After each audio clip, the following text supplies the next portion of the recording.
Hi, I'm Laurel Peltier, and I'm a Curriculum and Instruction Specialist for the Collaborative for Educational Services. And I'm here with a guest today to talk a little bit about writing measurable IEP goals and benchmarks. Hi, my name is Chris Peltier, and I'm a board certified behavior analyst, and I work primarily in the Amherst Public Schools now, and have been there for about 10 years. And so I do a lot of work with data collection and with looking at measurability, and I'm happy to be here today. Thanks for the invite. Yeah, thank you for coming. So my first question for you, Chris, is what is a measurable goal, and what are some of the things that IEP teams should consider in order to develop good IEP goals that can be measured in schools? You know, one of the best, the clearest, and most well-defined ways that I've ever seen to sort of get at this question of what's a measurable goal is this an acronym SMART, using with the S in the SMART standing for specific. And so it's really important that teams define up front, what's the learning outcome? What are we actually looking for in this goal, and define that very specifically. So it's not just Susie will make progress, but rather that there's going to be a specific outcome that we're looking for in developing the goal. Like something you can see? Absolutely, okay. And something you okay. can measure. Right. And that actually right. gets to our next point. Okay. The M in the acronym stands for measurability, okay. and so it's a little redundant maybe to say that measurable goals should be measurable, but it's certainly, I think this is one of the areas that we often sort of fall down on in public schools, is actually collecting usable data, right. and then using that data to inform decision making. And so I think that measurability in these goals is crucial, because we want to have a tangible data set that we can use to really demonstrate that yes, we are making progress, or no, the student's not making the progress we were hoping that they would make. And so we need to kind of reboot and go back and see what our next steps are. So measurable goals, in terms of having a baseline, where are we starting, what's our beginning level of skill as we start this intervention, and then regular data collection and interacting with that data so we know how we're doing as the year goes along. So is there, I might go be a little derailing. That's and you fine. Can say, That's totally fine. Yeah, go. But when you said data set, that word data set, are there data sets that already exist in schools that wouldn't involve creating new data sets? Well, I think there's different kinds of data, right? And so, certainly in a school setting for straight academic sorts of goals, oftentimes we already have sort of permanent products that come from that, because you're doing worksheets, or you're doing instruction, or you're doing different things. You actually have data in a readily accessible and visual format. You can see, okay, here's how Joey did on these 8 different trials we did on this sort of specific letter forming skill or whatever. So oftentimes straight academics have their own data collection system built in. But things that are more either behavioral or more social are harder to measure, with kind of straight academic evaluation. So then we need to devise data collection systems, hopefully that are really easy to use, because who has a lot of extra time, is the problem in public schools, right? But certainly developing data systems that are easy to use, but also still gather the information we need to know whether interventions are on track or not. Okay, and could schools, so I love what you said, first of all, about that academic thing, because sometimes when we're at team meetings, we don't always know what the data, right, that's already being collected about the academic goals, like what is happening in a gen ed classroom around reading or writing or math. So it sounds like what you're saying is, wow, know that stuff. IEP teams could know that stuff. Yes. And be able to use it in or constructing measurable goals and benchmarks. Absolutely.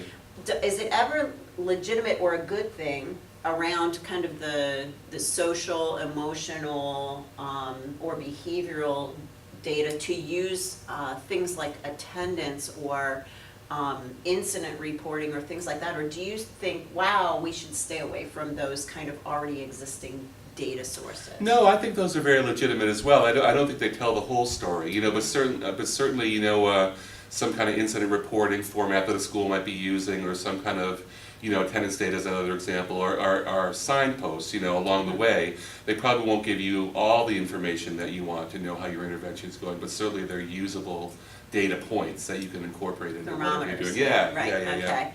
And so we have specific, we have measurable. Right, and the third being achievable. What can we realistically get done in a given IEP period? And I think there's two equally difficult sort of sidetracks from that goal. One is setting the bar too low, and not wanting to push the envelope with the student, and not wanting to try to push them a little bit as a learner. And what can we realistically get from the student? But I also think setting the bar too high is also a mistake that we want to avoid, in the sense that we're never achieving the goals that we're making. This discouraging, and it's also obviously we're not tailoring our instruction to where that child is. So I think it's important to try to find that middle ground between what's ambitious but also an achievable level of setting a goal for a year for a student. And what do you think are some of the challenges that teams face when they talk about that word achievable? Like what are some of the things that IEP teams and different members on the team could consider to kind of come to agreement about that? Yeah, I think one of the things that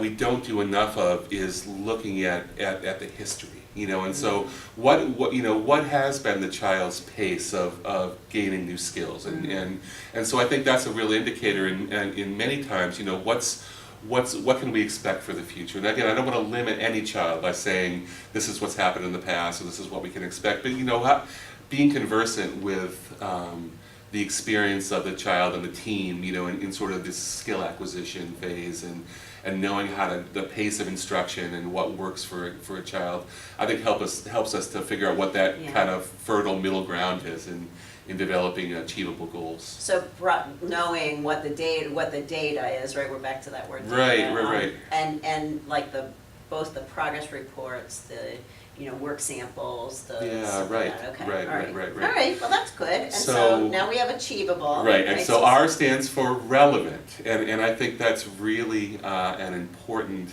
element that we also kind of can lose track of in public schools. And relevant to me means, is this goal really important for this student? Is this a goal that really is going to advance this student's cause? I think oftentimes we get caught up in minutia is the wrong word, but just very small incremental things, and we kind of lose track of how does this goal really end up enhancing the student's skill base, in the sense of looking at life after school, looking at employability, looking at social skills, looking at friendships, all the different things. And so is this really a relevant goal? Is it a goal that's really going to help the student to make significant progress? So in behavior analysis, we have this concept called pivotal response, and a pivotal response is something that if you learn it, it opens up whole different vistas of things. And so what are the skills that this student needs in our example here, to continue to kind of open up their experience and open up their skills and capacities and experiences so that they can optimally take advantage of what we have to offer. And so I think that relevance, so it's not just, sometimes there's, I think most schools don't use it anymore, but the idea of, there used to be these pull-down menus, right, of, we'll use this goal or this goal, and just to kind of get it done and check the box, right? And I think that's, if it's not relevant to a student, if it's not really going to enhance their lives, let's not do it. Let's use the scarce time and resources to do something else. So it sounds like relevant too has to do with strategic leveraging things. So we work on lots of things with kids in school and everywhere else really.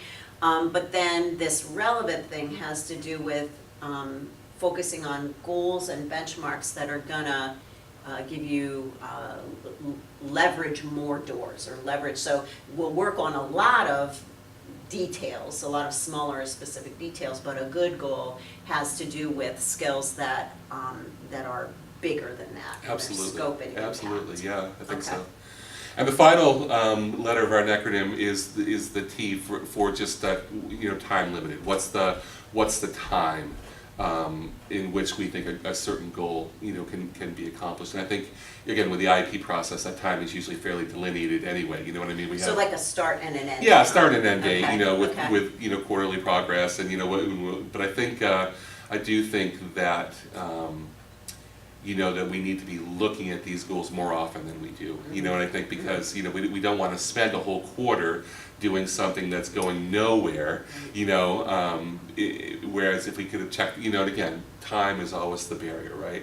But if we could have checked our progress on these goals, 3 weeks in, and see that we're not making any progress at all, for instance, then we have a chance to go back and kind of trying to retool a little bit what we're doing and trying to not change the goal, obviously, because it's in the IEP, but use different strategies, use different, methodologies. Right. How are we going to Change the teach? interventions. How are we going to Yeah, teach this skill, yeah, right? yeah. If we're not being successful, Yeah. so I think that's important.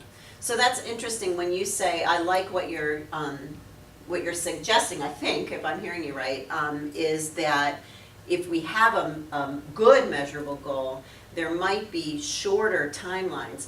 They might just not line up with our progress reporting schedule, which is quarterly, which in a 40-week school year is a 10-week period, but there might be some initial benchmarks that could be for like a 2 or a 3-week period if we think there might be a change in that time that we could see or measure.